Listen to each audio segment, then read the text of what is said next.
Olha outro retrato, Silvana Lobo. O Superior Tribunal de Justiça autoriza uma adolescente de 13 anos, vítima de estupro, a realizar um aborto em Goiânia após ter sido impedida de interromper a gravidez por iniciativa do pai. Também foi na justiça para que ela não fizesse o aborto. Segundo a presidente do STJ, Maria Tereza de Assis Moura, a intervenção, o aborto foi necessário para cessar o constrangimento ilegal ao qual a paciente, a adolescente, estava submetida. Aqui na capital, a justiça derrubou uma lei que obrigava hospitais a divulgar informações sobre abortos legais. O Eustáquio, olha bem, nós temos previsão na nossa lei que pessoas com menos de 14 anos, elas não podem praticar atos sexuais. Sejam atos sexuais consentidos, porque ela não tem capacidade para esse consentimento, e quem pratica atos sexuais com essas pessoas está praticando um crime de estupro. Essa menina tem 13 anos, está grávida. Ela é obrigada a ter o filho, o pai não quis consentir na prática da realização do aborto legal que era permitido. Houve um conflito entre o interesse dela e o interesse do genitor. Por isso que esse trem foi estourar lá no STJ. E aí a ministra disse que sim, que é possível ser realizado, porque esta é uma espécie de aborto que está legalizado dentro do nosso Código Penal. É o aborto quando a gravidez é fruto de estupro. Então, é um caso clássico e a única coisa, as coisas lamentáveis que nós vemos aqui, emendando no que a Rita disse, é um absurdo que a gente ainda tenha pessoas que estejam praticando atos sexuais a ponto de engravidar uma adolescente de 13 anos. Porque quem pratica ato com ela sabe que não é permitido. A nossa lei é expressa nesse sentido.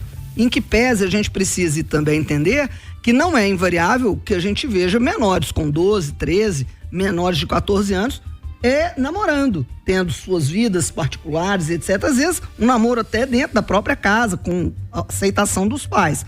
Mas a prática do ato sexual, ela não é permitida que seja realizada, principalmente numa situação dessa que vem acarretar a gravidez. Então, a situação aqui é lamentável, necessitar que a gente chegue até o STJ, você imagina. Isso passou por um juiz de comarca, isso passou por um tribunal, para chegar ao STJ, para o STJ ter que falar isso. Olha o tempo que foi perdido e o caminho que essa gravidez já percorreu até chegar a um ponto desse. Nós temos que começar a entender que, uma vez havendo estupro, o hospital está autorizado a fazer, não precisa de autorização legal para que isso aconteça.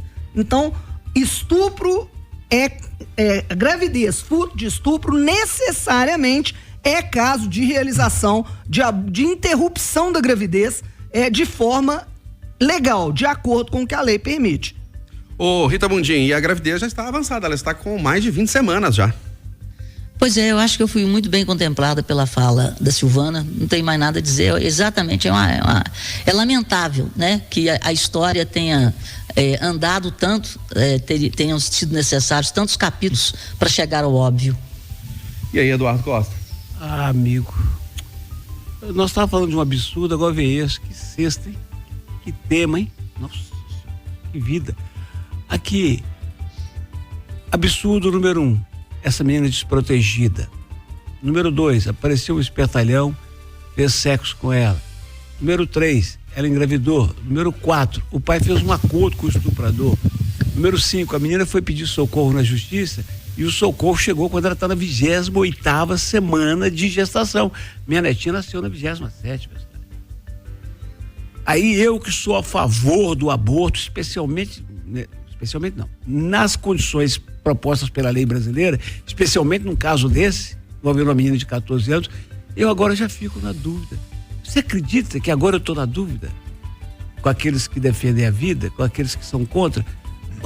28ª semana.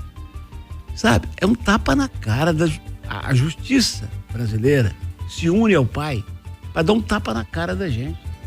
Eustáquio, se amanhã ou depois, vamos pegar um exemplo aqui, qual que seria, hein? Se amanhã ou depois alguém entrar na justiça para não aumentar a gasolina, ótimo. Se amanhã ou depois eu for à justiça para não aumentar a gasolina e o juiz falar comigo, ok, às 4h de hoje, as mais altas cortes desse país falam assim, aumenta. Mas para defender a menina, esperaram da 18ª à 28ª semana.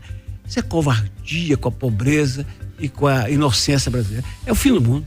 E pra você, Willy Travassos? Então, esse sujeito que teve a relação com essa menina, acho que 21 ou 22 anos, ela entra na justiça, ela pede o direito, né, de fazer o aborto na 18ª semana. E aí o pai entra com a ação, aí fala não, e aí começa a briga e aí demora. 2 meses e meio, que Travassos. é uma loucura. É uma loucura. Viu? Concordo com você. Agora, eu acho que a gente tem que trazer aqui, isso é do ano passado, nós tivemos a Pesquisa Nacional de Saúde da Escola, realizada pelo IBGE, Instituto Brasileiro de Geografia e Estatística, mostra que 28,5% dos estudantes de 13 a 15 anos já tiveram relações sexuais. E o mais assustador que vem é a informação sobre o uso de preservativo, que caiu 22,3% nos 10 anos avaliados. Ou seja, a garotada está praticando sexo, não está usando preservativo, é uma geração que não vivenciou a época do início da AIDS como nós vimos, né? E eu acho que falta muita informação, sabe? A Rita falou aí, gente, o problema é educação. Ué, é isso. Tá falado isso. É isso. Então, mas como você vai falar sobre isso, que tem um pudor na nossa sociedade para falar sobre sexo?